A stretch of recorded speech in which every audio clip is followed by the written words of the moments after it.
پیشی تھی، اس کے لیے ہم آئے ہوتے تاکہ پتہ کریں کہ ان کو کیا ایشوز فیس کر رہے ہیں اگر آنے میں، یا کورٹ میں ان کو کوئی ایشو تو نہیں ہے. تو بس پورا دن ان کے ساتھ گزارا ہے، ان سے بات چیت کی ہے، ان سے ان کی کنسرنس لیے ہیں، ان کے ٹیلی فون نمبرز وغیرہ کانٹیکٹ نمبرز لیے ہیں تاکہ ان کو پھر ہم ان کے لیے کچھ سولوشنز ڈیولپ کر سکیں. بیکاز کے پی یہ بیچارے لوگ، اب کے پی خود اتنی بڑی جگہ ہے اور ادھر سے یہ لوگ 8-8 گھنٹے کا سفر کر کے ادھر آ رہے ہیں پیش. پہلے یہ لوگ جیل میں 6-6 مہینے رہے، اب یہ ان پیشیوں کے لیے 8-8 گھنٹے کا سفر کر کے ادھر آ رہے ہیں.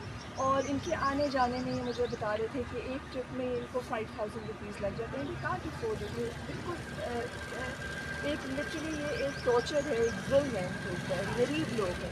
تو بس ان کے ساتھ یہی ڈسکشنز ہو رہی تھی، پھر لیگل ٹیم کے ساتھ ڈسکس کیا کہ اس کے اندر سے حل کیا ہو سکتا ہے، what is the way forward. ہم ان کو اس یہ جو اب پیشیوں کا چکر ہے اس سے ہم ان کو کیسے بچا سکتے ہیں، بیکاز یہ لوگ بہت دور سے آتے ہیں اور یہ نہیں آ سکتے. اس کا مطلب ہے پلس اچھی نہیں ہے کارکنوں کی. نہیں، دے آر ویری انہیپی. اور مطلب پہلے ان بیچاروں نے 6 مہینے جیل کاٹی ہے، ان کے گھر، ان کی فیملی لائف ساری ڈسٹروائے ہو گئی، اور بچوں کا مطلب پورا گھر کا نظام ڈسٹروائے ہو جاتا ہے جب ایک بندہ جیل میں آتا ہے.